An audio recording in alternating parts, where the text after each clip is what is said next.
Hey everybody, it is January 23rd, 2015's weekly wrap-up, and continuing on with the My Girl packet. That's what's happened this week as far as release is concerned. Step 3, more about the high harmony. Now, can you believe that you really have that much that you can just learn about one little harmony part? But there's a lot of great little tidbits. And this latest lesson is like a 15-minute long lesson on just working on this part 2 of the high harmony part in My Girl, and there's a lot to be learned, so it's really worth your while to go over there and check it out, learn both the bottom part now and the higher part, and soon you'll have the whole track.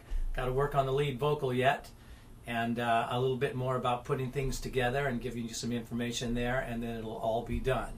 Anyway, that's what happened there. Meanwhile, there's a lot of things going on behind the scenes that you're going to be seeing soon. I'm kind of excited about that. I'm going to be seeing some more famous faces here pretty soon, so that's kind of fun.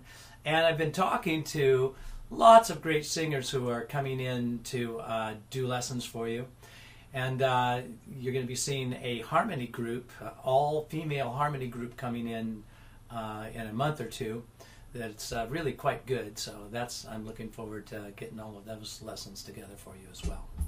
So how'd you do on last week's musical tip of the week? We've been talking about, over the past couple of months, I've been putting something together for you. I'm wondering if you're noticing.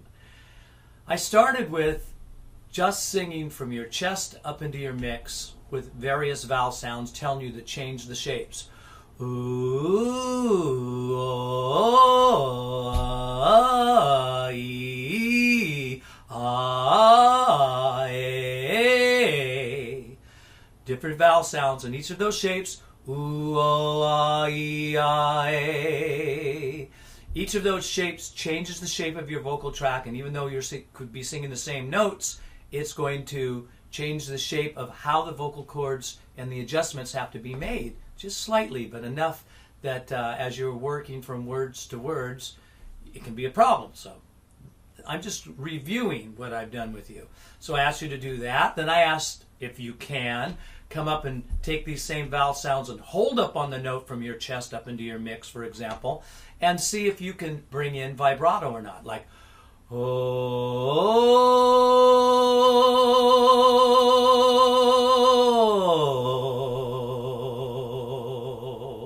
So that's coming up, living there, holding the note straight, bringing in the vibrato, getting better at that, understanding how to do that. Understanding also that when you're singing, that you don't want to do everything always at the same volume. Oh. Or we can come up and hold that. Oh.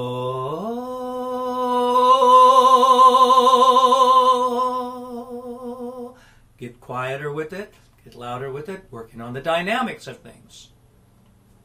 Then I added to it again, saying that to learn how to tune up, you need to learn how to hear a drone tone and tune scales, various different types of scales, like the major scale. Oh,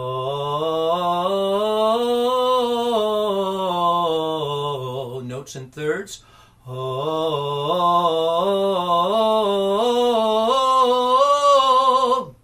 up and descending. Oh.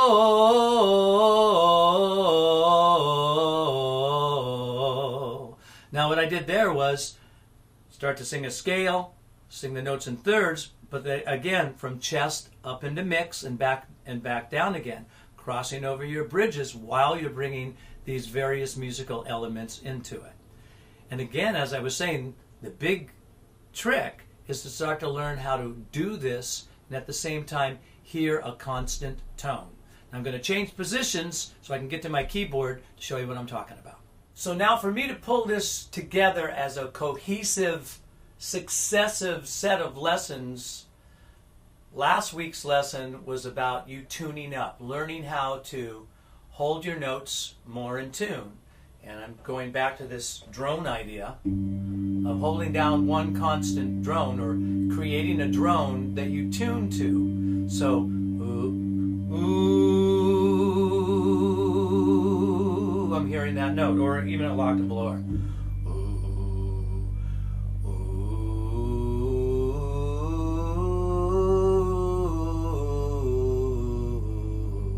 Now, as I'm doing that, I'm really tuning up, meaning I can hear the notes and how they start to harmonize while I'm holding this one constant drone down.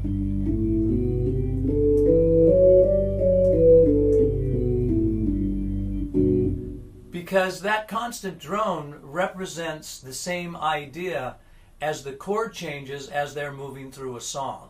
See, what's happening with the melody line all the time is I know everybody knows this, but I have to explain this.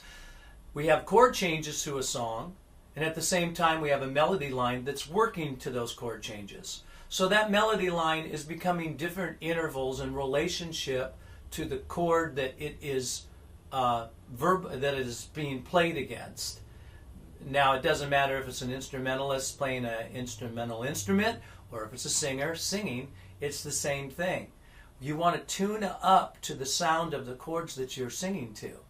And so practicing hearing the tonal center, hearing a note and singing the scale against it, and hearing how all the notes work. Play it this higher now. Like right there, there's a third. That's a second. That's a unison. That's a third. That's a fourth. That's a fifth. Six. Major 7. Root again. That's what I hear all the time.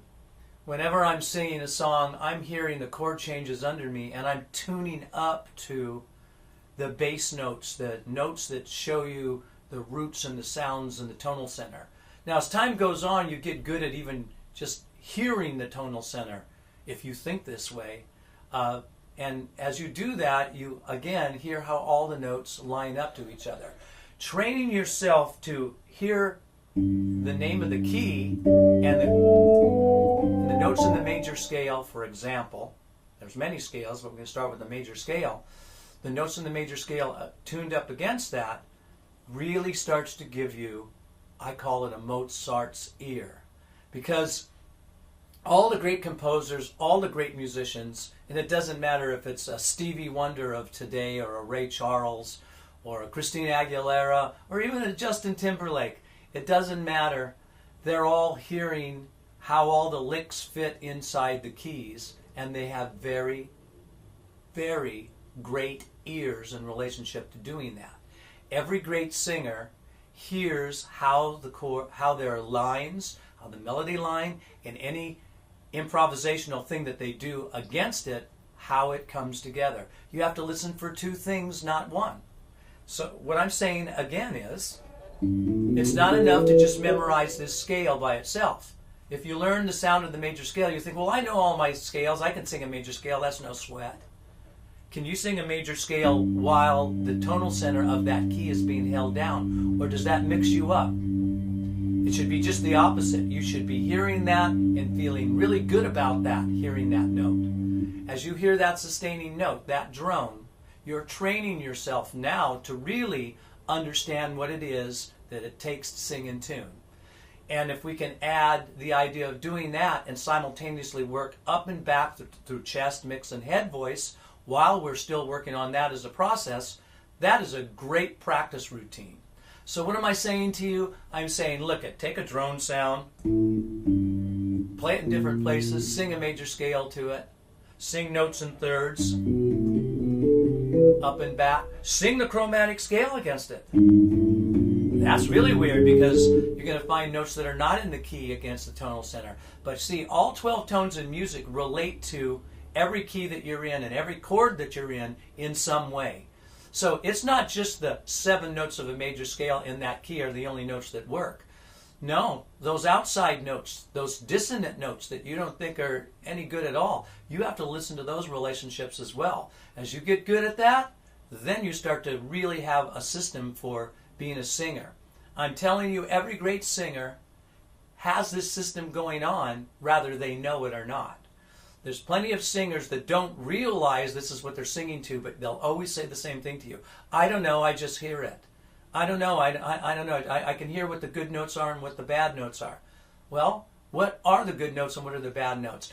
When you start to understand how to listen to the tonal center and sing anything against the tonal center, then you can start to be artistic and make your own choices. But that is a great tip. It's a fantastic tip if you really practice it and go to work on it. So, musical tip of the week, there you have it. If you're on YouTube, hey, have at it. You know what to do. Go get yourself a drone sound and start singing scales against it, and hopefully you've developed your ear enough to even know that you're in tune or not in tune. Now, also, if you're on the website and you have full access, be looking forward to soon. I'm going to create some great drone exercises, just like I'm talking about here, for you to be able to access. I'm going to have a little special place for exercises, so be on the lookout for that. Now, again, if you're on YouTube, please come on over, check us out. We're constantly growing. Courses, beginning, intermediate, and advanced course. A course that teaches vibrato, how to develop it. An ear training course that will develop you just like I'm talking about here, these types of things. Also, a course that is all about jazz scat singing. And a harmony singing course that'll knock you out. And hundreds of songs of various singers, both male and female singers singing, that I've turned into lessons for you. So you hear these great singers singing, and then I break into it and show you how to do what it is that they're doing and point out the important parts and all of the things that you need to understand to become a better vocalist. So, hey, totallyvocals.com. Please come on over and see us. I'll see everybody next week.